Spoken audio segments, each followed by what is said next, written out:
So I'm not going to say anything. Thank you for that very, very nice introduction. It's really good to be back. A lot of familiar faces in the audience, of course, a lot of new faces too. So today, talk about one of the two things I focus most of my career on, and so that's gastrointestinal stromal tumors. There's a lot to it, so hopefully we can get through everything. Let's see. There we go. Not for lack of wanting, I don't have any disclosures. As far as learning objectives, we'll talk about the range of molecular drivers in GIST and the surgical principles of the management thereof, and start to connect some of the systemic and surgical approaches to GIST based off of the molecular profiles. So just to jump right in with epidemiology and pathogenesis, it's the most common GI soft tissue sarcoma. There's 10 to 15 cases per million annually. Overall, it's a rare tumor, and we start talking about subtypes, and then we start talking about ultra-rare tumors. They arise from the interstitial cells of Cajal, which are the pacemaker cells in the myenteric plexus in the gut. And the median age of diagnosis is 65 years. About 2/3 arise from the stomach, 1/3 arise from the small bowel, and then a small percentage arise from elsewhere along the GI tract.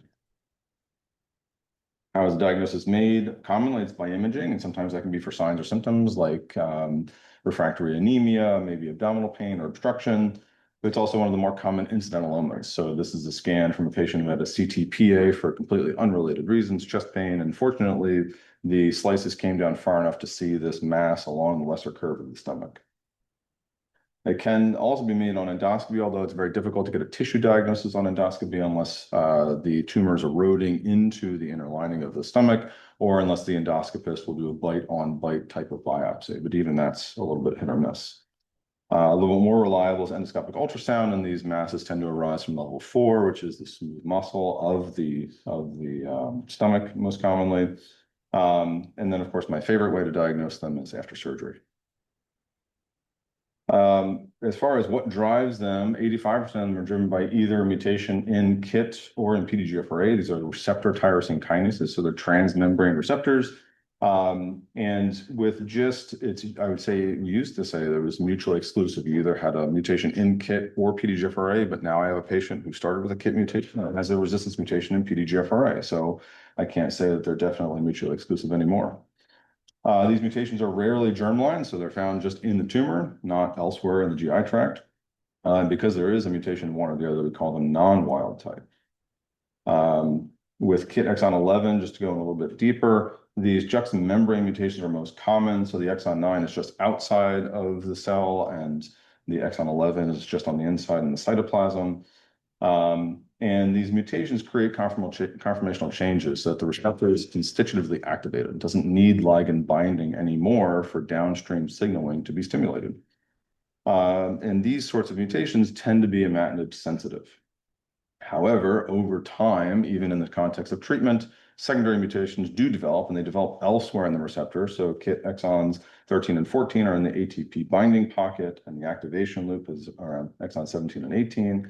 When these mutations occur, then imatinib resistance has developed. And now we need to start talking about later lines of therapy.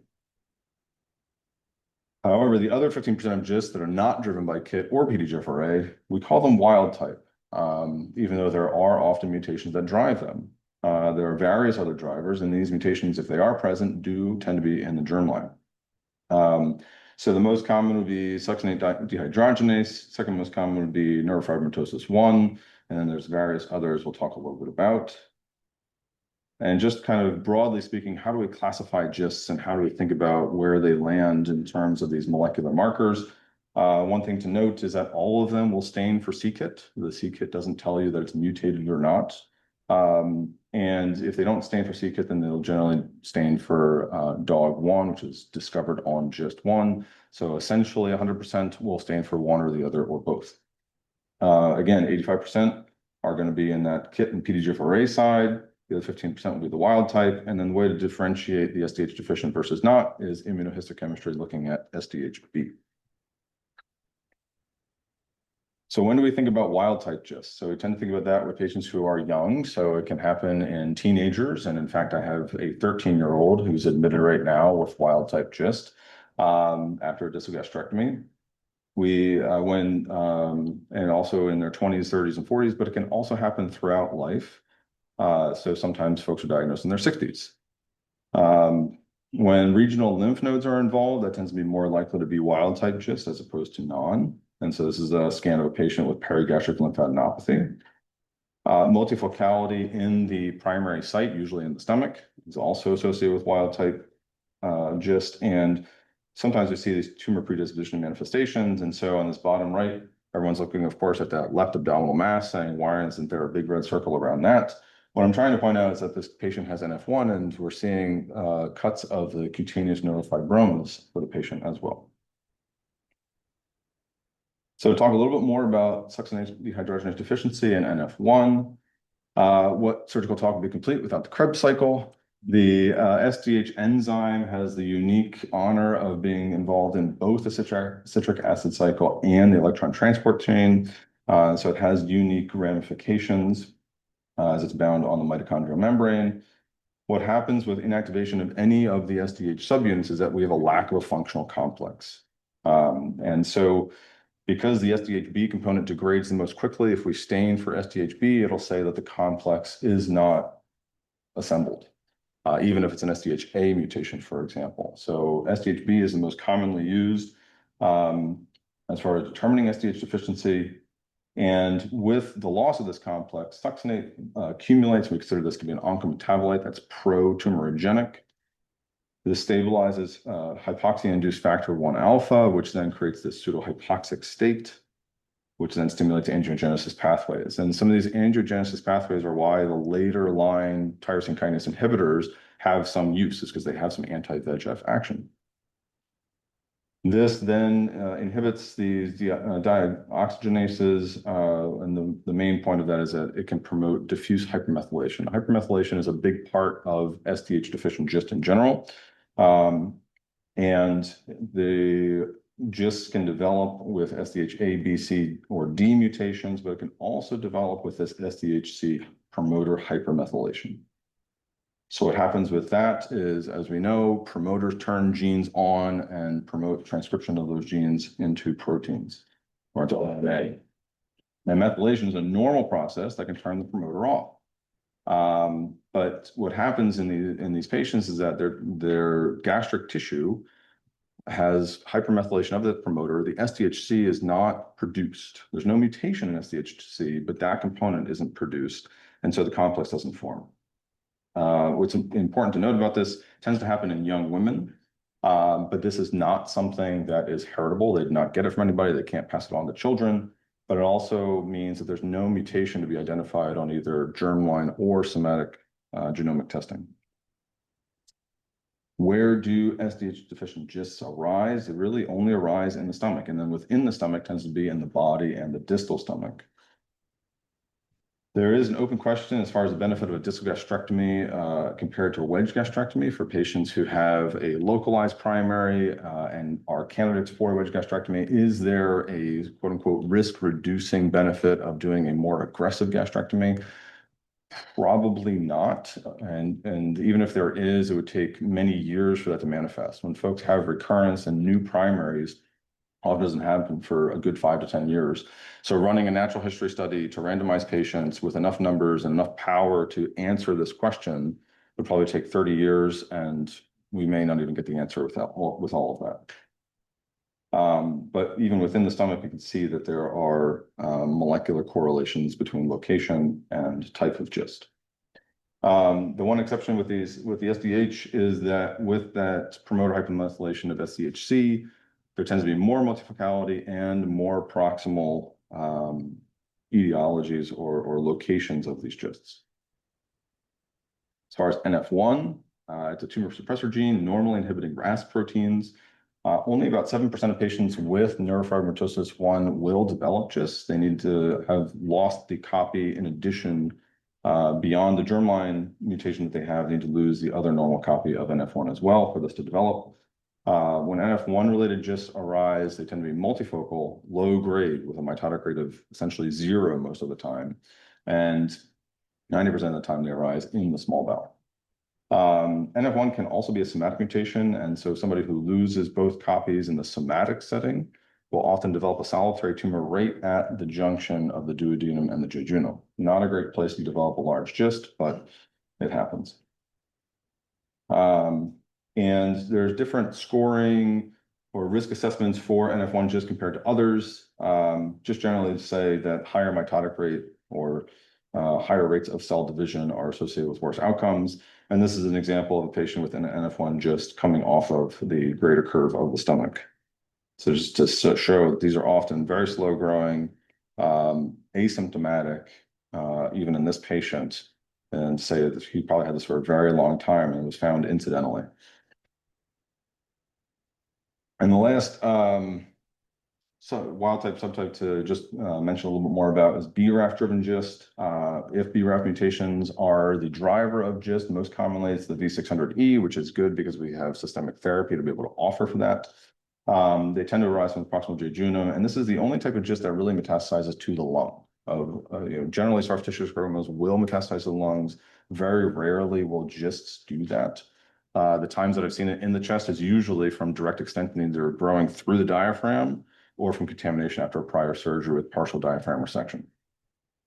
And BRAF can also have fusions, not just mutations. The fusions are very rare, tend to be associated with isolated gastric primaries. And this is also important because, again, this arises usually among women in their 30s and 40s, as opposed to older or male patients. At the NIH, we've had a long history of looking at these rare subtypes of GIST. So the pediatric wild type GIST clinic started back in 2008 before I got there. And the impetus for the clinic was to bring together patients who did not fit into that KIT and PDGFRA basket. And they felt like they were an unknown. And in a lot of ways they were. And one of the other issues was that they would try to connect with other patients with GIST, and they had very different stories because other patients with GIST were on imatinib, having great responses, going and having surgery. And these patients were not responding, did not have identifiable mutations, and didn't really have a community. And so it started as a semi-annual event, bringing patients, usually self-referred from around the country and around the world, in to get genetic testing, have counseling, and then also subsequently have the methylation assessments to then identify this SDHC epigenetic silencing. And so what came out of that was a broader characterization of these various subtypes of GIST. There was also pediatric surgery presence at the clinic.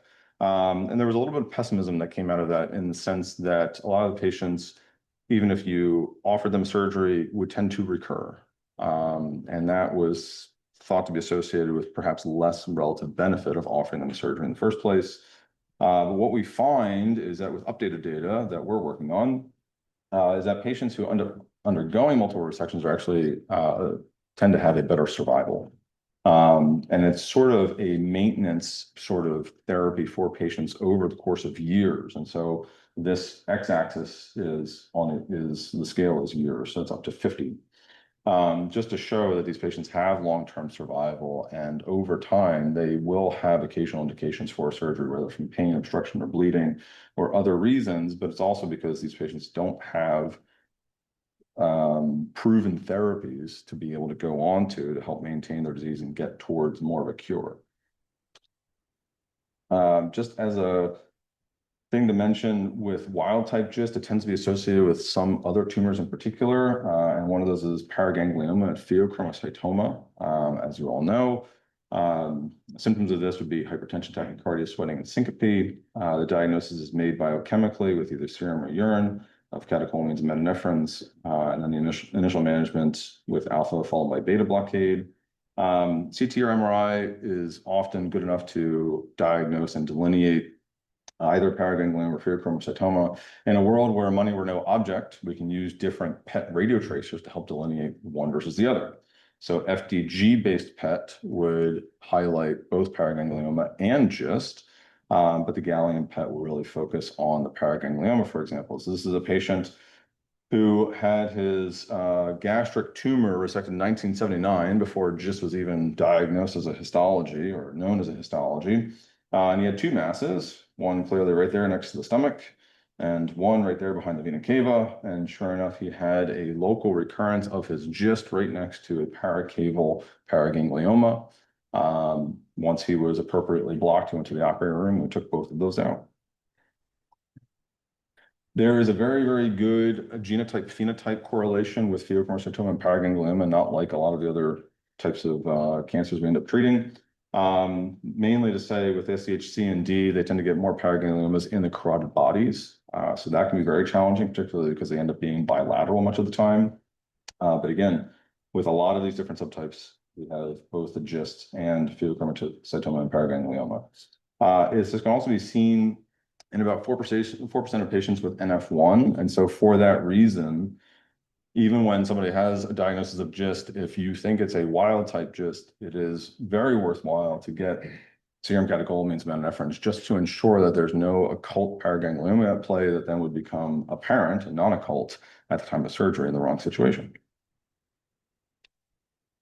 And one other thing to mention, as I said, just don't really go to the lungs. That sometimes we have patients who have lung masses, and the concern is that they are metastases, but they're not.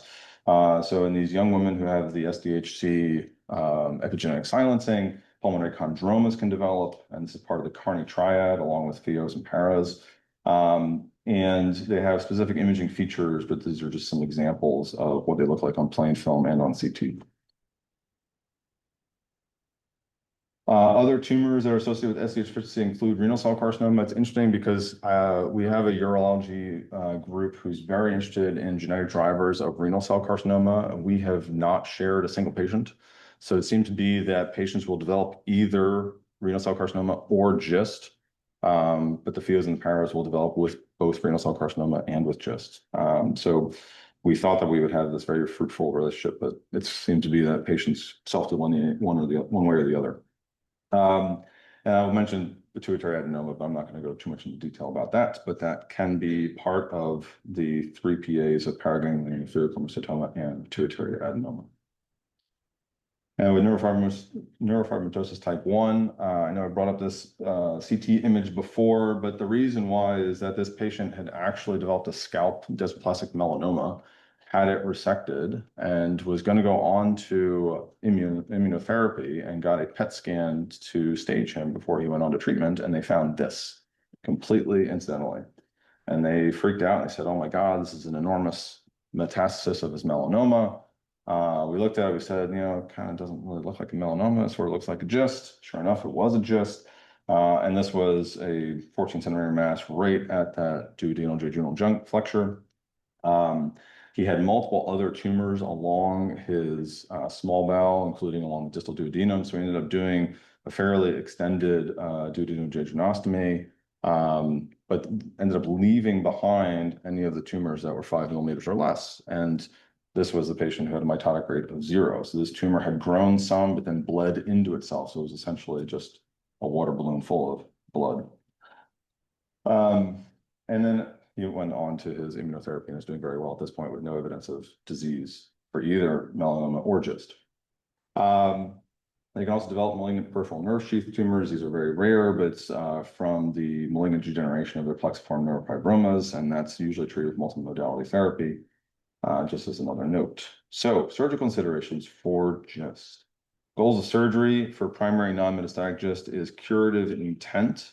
I say curative intent because a lot of patients will relapse. So even with localized disease, sometimes the cure rates are really only going to be about 60 to 80%.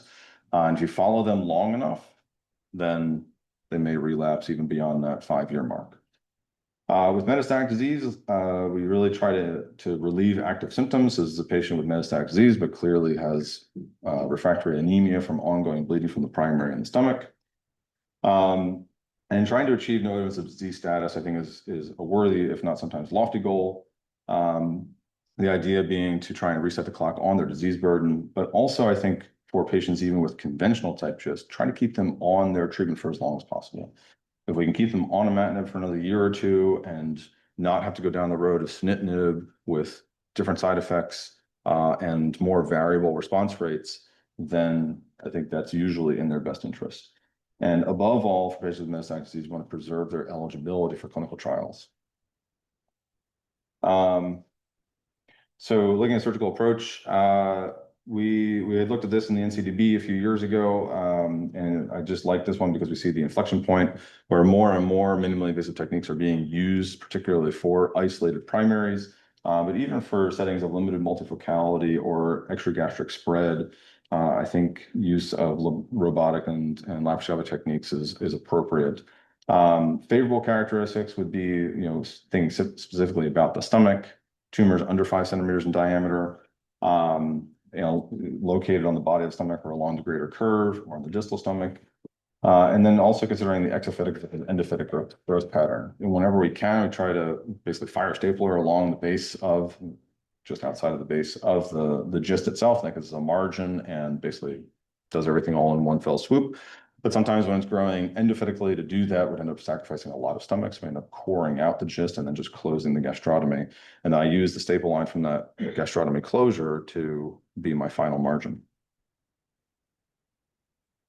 And speaking about margins, the goal should always be, I think, of course, negative margins. When the microscopically positive margin, or R1, has happened, it's associated with decreased disease-free survival. We can even up the disease-free survival curves with the use of effective adjuvant therapy, but not everybody has effective adjuvant therapy at their disposal. If they were going to respond to imatinib, that's great, but if they're not, then we can't use imatinib, and we don't have another agent to use in that setting. Despite the decreased recurrence-free survival, overall survival is similar, and there's really no good rationale for going back and re-resecting the margin. And the other thing to mention is specimen handling. The pseudocapsule around these gists has some integrity to it, but not a ton. And the gists themselves tend to be pretty mushy. So it's sort of like you open up that casing of the egg, and then the egg just spills out. And so even in a patient who has lymph node metastases and liver metastases, if you're taking out a gist and it spills inside the patient and they didn't previously have peritoneal metastases, well, you haven't technically upstaged the patient, but you have changed their disease trajectory.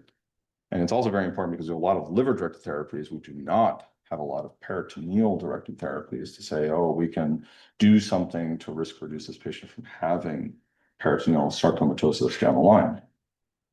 And this is a patient, a recent one. She had her SDH deficient gist primary resected at an outside hospital at the age of 17, then turned 18, and she has multifocal peritoneal metastases from that rupture in the abdomen. So these are some metastases up on the right diaphragm behind the liver and then down in the pelvis and the cul-de-sac. So we just did a debulking for her in order to try and deal with the downstream effects of that tumor rupture.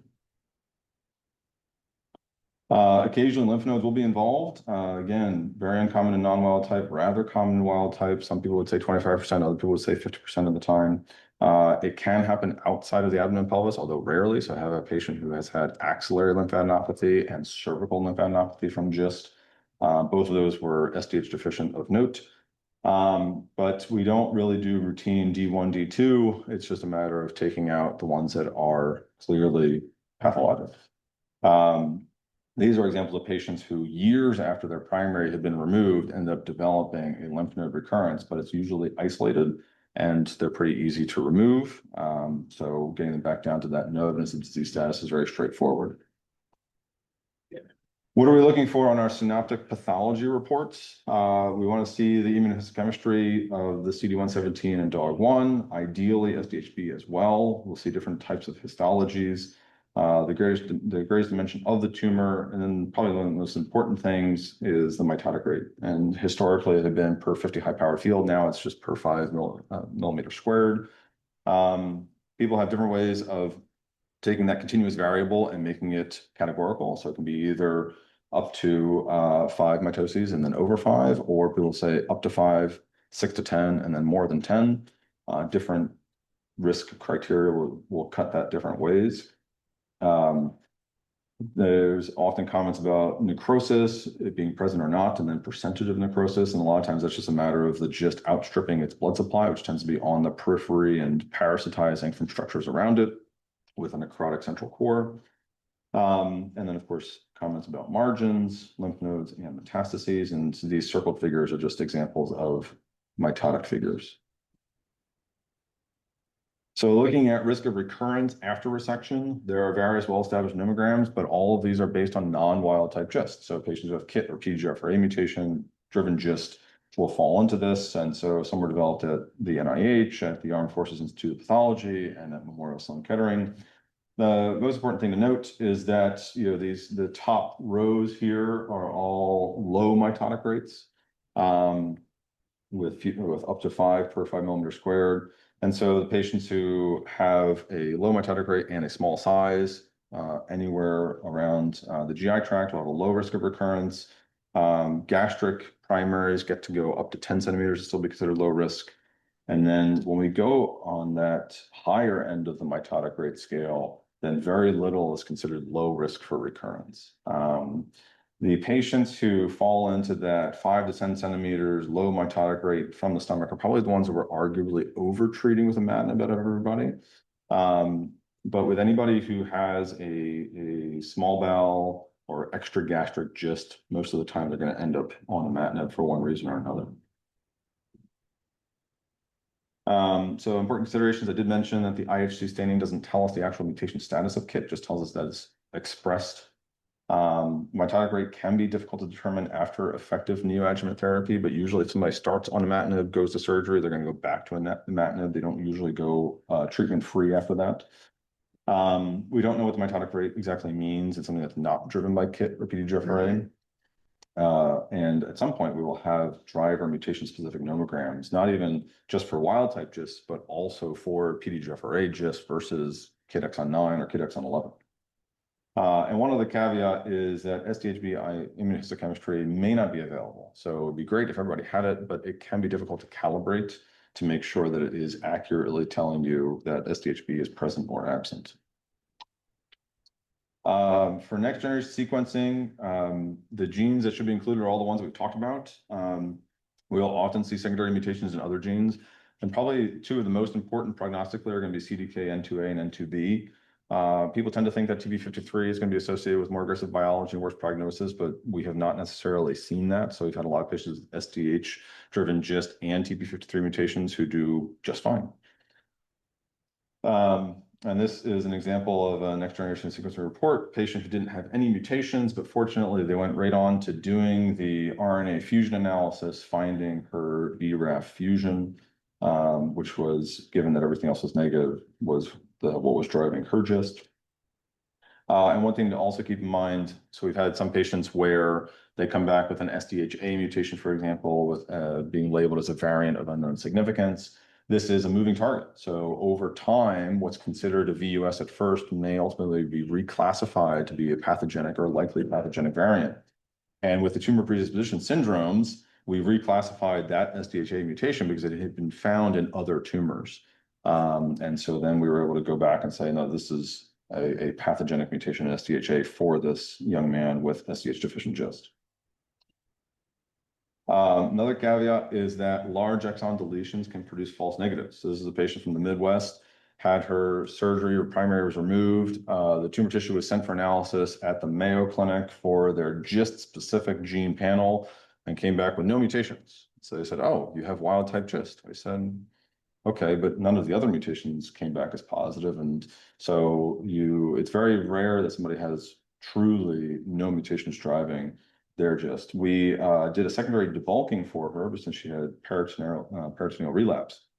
When we did that, we did end up finding a KIT exon 11 mutation, just was spanning 17 codons. And so that's not something that's going to be picked up on automated next generation sequencing. We found this because our molecular pathologists did a manual curation of the data and were able to identify this. We've had this happen with SDHC as well, with a large exon deletion, where we've done 2 surgeries on him, and every time the NGS comes back negative, but we know actually from his germline genetic testing that it's SDHC driven. If the RNA fusion testing had not been done and the NGS comes back as no genomic changes, then that should prompt the RNA fusion testing. One of the challenges we have is that for patients with multi-metastatic disease, we only get to pick one tumor to send for NGS.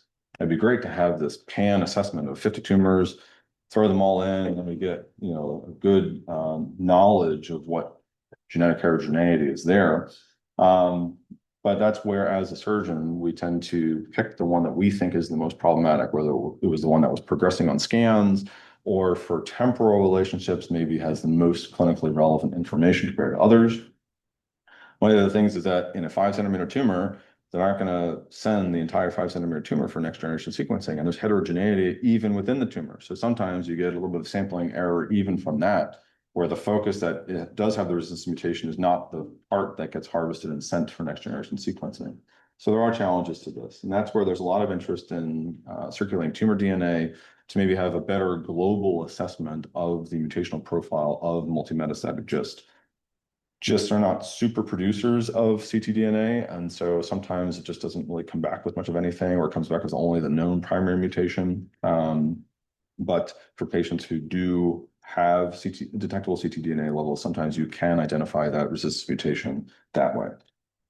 And of course, it's not free to do next generation sequencing. I think it should be done for everybody, but of course, I'm not in the C-suite saying, why are you spending $3,500 on every single patient you operate on for GIST?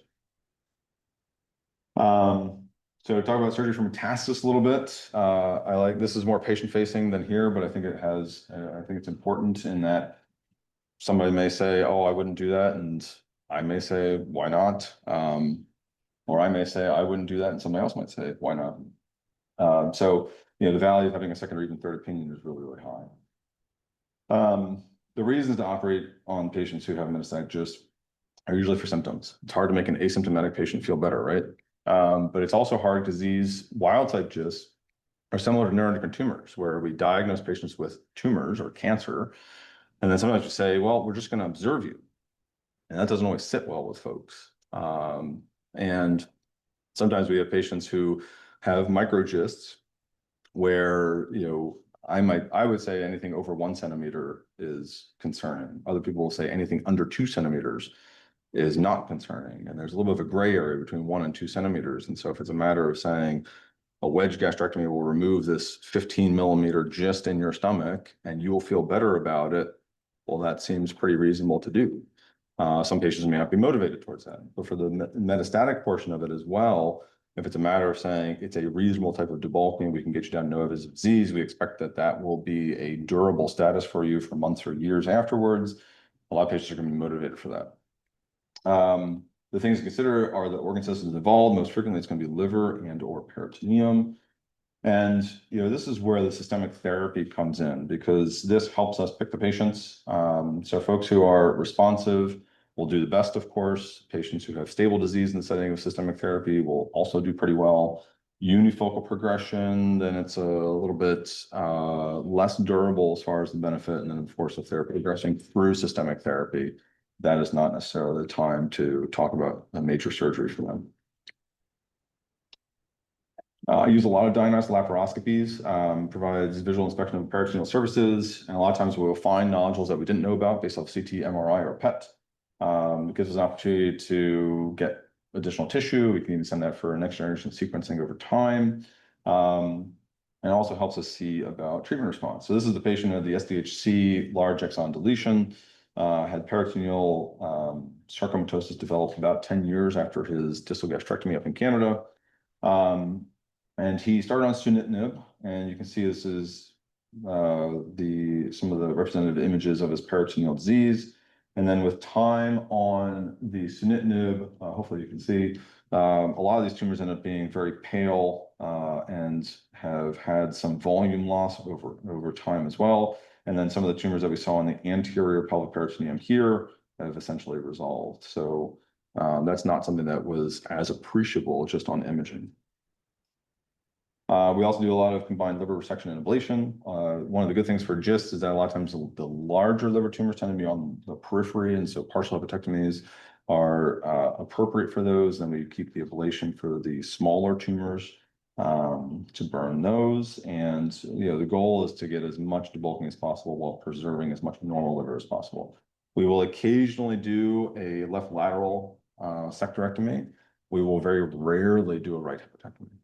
Usually with the right hepatectomy, you are sacrificing way too much normal liver tissue, and this is not going to be a curative operation. These patients are going to live for years. And so usually not that sort of formal or anatomic liver resections for folks like this. Unfortunately, as a surgeon, I have to admit there are limitations to surgery. Can't remove what we can't see. Only so many major site reductions are generally possible for a single patient.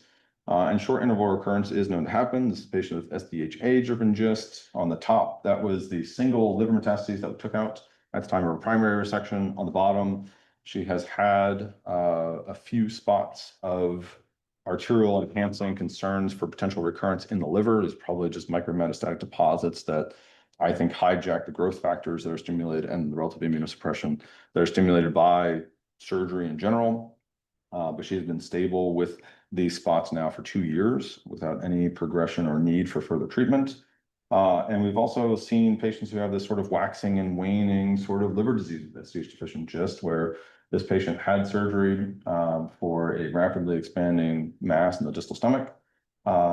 She developed liver metastases by imaging. They grew and then they sort of mostly disappeared. So we've had a couple of patients where we've had this spontaneous regression, specifically SDH deficient GIST in the liver, especially small tumors. A brief mention of systemic therapy. The case report that kind of started all of this came out in 2001. It's a patient who was treated with STI 571, otherwise known as imatinib, with metastatic gastrointestinal stromal tumor. After everything you've heard about this morning, we should all be very thankful that this patient was in that 2/3 of patients with GIST who respond to imatinib, because if we had had that 1 in 3 chance that she wasn't going to respond to imatinib, then we may not be where we are today. And so this led to imatinib being approved for treatment of GIST in 2001. With various other agents come out over the years, each with some efficacy, but also decreasing progression-free survival benefits in general. And the tolerability of each is variable. Just a quick mention about neoadjuvant imatinib. This is something that we'll use oftentimes in the setting of a multidisciplinary discussion, where we feel like tumor reduction is going to be helpful to have potentially less radical resection. So this is a young man who has clearly a large mass up next to the spleen. And what we're seeing here is his very attenuated distal esophagus. So all of this was along the esophagus above the GE junction arising from the cardia. So clearly somebody who would greatly benefit from neoadjuvant imatinib, especially with his KIT exon 11 mutation. But in general, as a surgeon, you want to be part of that conversation. Most of the benefit or size reduction that we're going to see with that imatinib is going to happen within 2 months. Most patients will plateau by that 6-month mark. And one of the benefits of imatinib is it's not cytotoxic. It doesn't really have off-target side effects. We keep it going up until the day before surgery. Sometimes I've had patients who have had benefit for over a year, and if they continue to have significant size reduction with time, then we can drag out that surgery date. But ultimately, the goal is to get them to surgery. The latest data, so years ago, there were placebo-controlled trials of imatinib versus placebo to look at the benefit in the adjuvant setting. 1 year versus placebo, 1 year was better. Then it was 3 years versus 1 year, 3 years are better. And now we have data to say that 6 years are better than 3 years. It just goes to say that somebody who is particularly high risk for recurrence, as long as they have access to imatinib and can tolerate the imatinib, will often be on it for life. And what's the risk of stopping? Because a lot of times patients say, well, I want to take a break. The edema is a problem, or my kidney function is becoming a problem, or what have you. Well, the issue are 2 things. The time to disease recurrence is much shorter. So this is a trial where at 1, 3, and 5 years, patients were randomized to either continue imatinib or stop. And so this is the example of patients who were randomized at that 3-year mark. You can see the patients who interrupted their therapy had a much shorter time to recurrence. More importantly, also had a much higher or a much sooner time to resistance to imatinib. So one of the issues is you can't stop it for 3 months, 6 months, or a year, and then patients have recurrence and then expect that you're going to have the same benefit of restarting the imatinib. And so that's one of the problems. And generally speaking, if they're going to recur, it happens within about 6 to 12 months. So the molecular characterization does inform the treatment. So we have those agents with FDA approval. And what we find is that they tend to work on specific resistance mutations. And so sunitinib is the one right now that works for KIT exon 13. The others tend to work on KIT exon 17. And we're starting to run into the problem where we have patients who have this multi-resistant KIT, where this patient, for example, has mutations in exons 11, 13, and 17.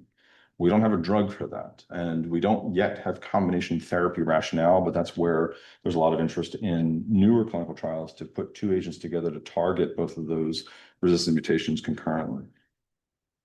Avapritinib was specifically designed for PDGFRA D842V. Nothing else really works for that all that well. And avapritinib can work in other KIT mutations, but this is what it was specifically made for. And then for wild type, we really should not and don't use imatinib. It's really mostly exposure and side effects for almost no benefit.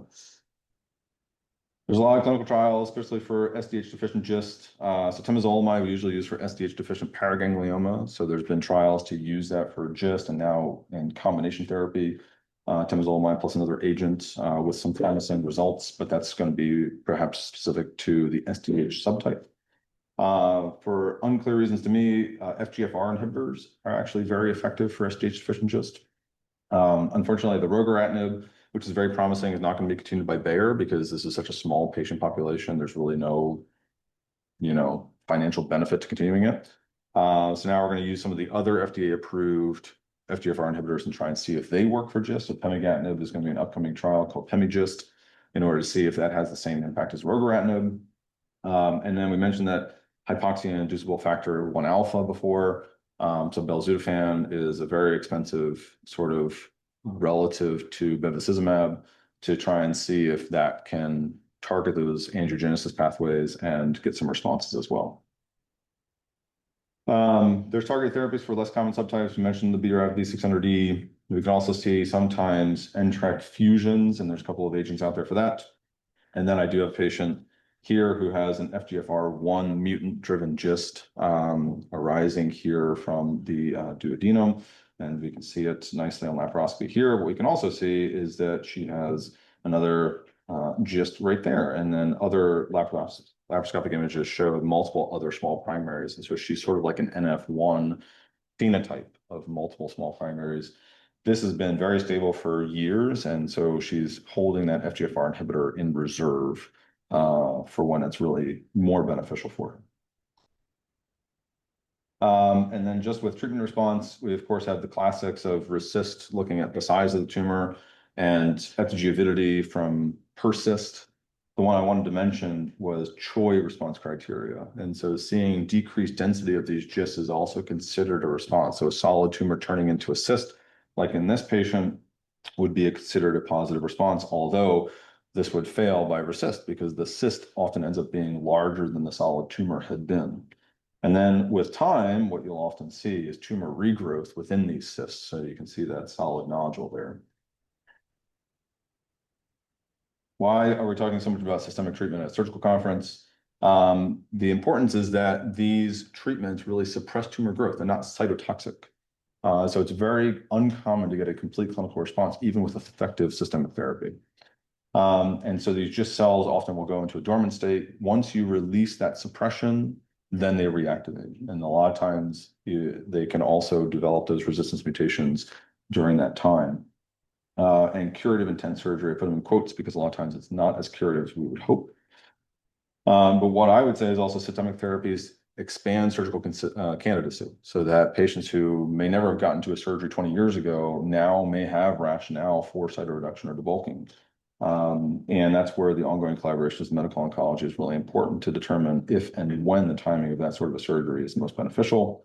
So as a patient, SDHA-driven GIST, that she was diagnosed with these liver metastases. You can see they're pretty large. So this is up in 2021. We did a partial debulking for her. She went on to rogoratinib for a couple of years. Then they said that she was coming off because of off-target progression of disease. We said that's okay, and we took her for a secondary debulking, and this is what her liver looks like a year after her second debulking surgery. I know it's just one slice, but to say that she has almost no disease at this point and is otherwise off treatment and doing well. So what are we doing at the NIH? I'll go through very quickly. This is my clinical trial. Basically gives me a way to operate. It's a natural history study. Patients can come in even if they don't have a confirmed diagnosis of GIST, just because sometimes we don't have an FNA biopsy to prove that it is GIST. This is an example, of course, very, very large GIST. Very little as far as ineligibility criteria. And then in partnering with our patient advocacy groups, we get a lot of patients who are coming in from all over the country and all over the world. And that tumor is now pictured in the bowl here. One of the benefits is that in the operating room, we can start to process the tissue. So this tumor was inked on the back table in the operating room by the pathology PA. And that's where we're able to start harvesting tumor tissue for snap frozen and for viable freezing. And that the effort is there to minimize the warm ischemic time for then subsequent translational analyses. We'll often take some normal adjacent tissue, and then patients will routinely get blood draws ahead of surgery to have PBMCs harvested and stored. A couple years ago, we added in a microbiome assessment. So we've had about 60 patients go through this workflow. So they come in and preoperatively they have blood, stool, and saliva samples taken. Everybody undergoes an EGD at the start of the operation. So basically they get their epidurals. If they're going to have the epidural, go into the operating room, general anesthesia, and then EGD, and then we get them antibiotics.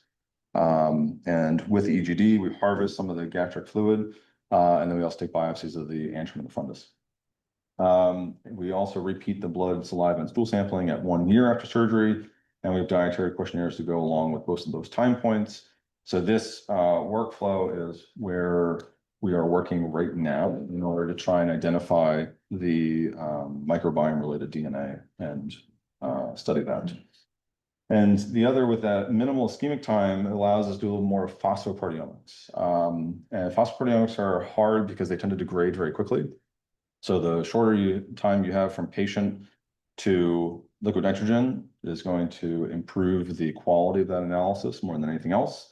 And there's a lot of things in the kinome. We talk about receptor tyrosine kinases, but there's also serine threonine kinases and a lot of other potential impactful substances within the kinome that we are looking at studying more deeply. With these patients with multimetastatic disease, kind of understanding the tumor phylogeny of where it started and then where the branch points were with the mutations in the tumors are also another thing of interest. And that's going to be both through genomics and through methylation profiles. And the second aspect of that is we have capabilities, of course, for spatial transcriptomics, working with a group just recently for spatial proteomics. And then we just heard there's somebody in the NIH who does spatial metabolomics. So looking at those different things and trying to have like a kind of super multi-omic analysis is one of the upcoming or ongoing projects at this point. And then the clinical research, of course, is also important. So I showed you a little bit of data of our updated assessment of the NIH pediatric and wild-type GIST clinic outcomes. We have international collaborations to try and get enough subtypes of GIST together to have molecular specific risk nomograms for recurrence, to understand size, mitotic rate, or other factors that are prognostically important. Looking at the outcomes of liver debulking, and so some of the pictures I showed of that short interval recurrence, but then followed by general stability for years. And then also looking at the outcomes of peritoneal and/or hepatic site reduction across all GIST subtypes. So I think that's right about on time, actually. So thank you very much. I appreciate all your attention and coming in early to listen to me jabber. There's a lot of people to thank. There's a lot of folks within the surgical oncology program. The pediatric oncology branch has been running the wild-type GIST clinic for the last nearly 20 years. We have a lot of collaborators, different cores inside the NIH and collaborators, of course, outside. So, once again, thank you all very much for your attention.